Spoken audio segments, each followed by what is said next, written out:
Okay Seenu. So இதுதான் அந்த மொமெண்டட் shifting. இது வந்து நம்ம எப்படி ட்ராக் பண்ணணும்னா டோம்ல வந்து அந்த ஓகே இது எப்படி ட்ராக் பண்ணணும்னா 3 மினிட் க்ளோஸுக்கு எபோ வரும்.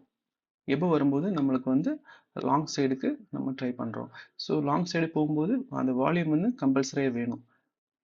வால்யூம் இருந்தால் மட்டும்தான் நம்ம வந்து ட்ரேடுக்கு வந்து அந்த ஸ்கேல்பிங் அந்த ஒரு 20 பாயிண்ட் 15 பாயிண்ட் அந்த ஒரு பாயிண்ட் பிடிக்கிறதுக்கு நம்மளுக்கு இந்த வால்யூம் கூட வரணும்.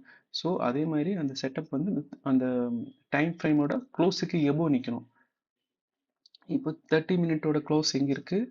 8316 8316 லாஸ்ட் 30 மினிட்டோட 316 8316.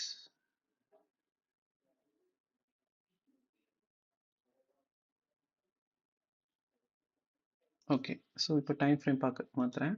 பாருங்க உங்களுக்கு இதுதான் இந்த C2 கேண்டிலோட க்ளோஸ். கரெக்டாக மார்க் பண்ணியிருக்கோம்.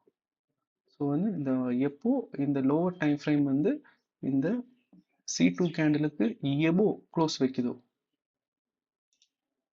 ஓகே. ஸோ இந்த லோவர் டைம் ஃப்ரேம் வந்து எப்போ வந்து இதுக்கு எபோ வந்து க்ளோஸ் வைக்குதோ அப்போ வந்து நெக்ஸ்ட் மூமெண்ட் ஷிஃப்ட் ஆகும். அந்த டைம்ல அந்த டேஷ்ல வந்து நம்மளோட கிரைட்டீரியா வந்து 1.8x இல்லைன்னா 1.5x எபோ இருக்கணும். எபோ இருந்து இந்த டோம்ல வந்து க்ளோஸுக்கு எபோ ப்ரைஸ் வரும்போது மட்டும்தான் நம்ம வந்து ஒரு லாங் சைடுக்கு ஒரு ஸ்கேல்பிங்க்கு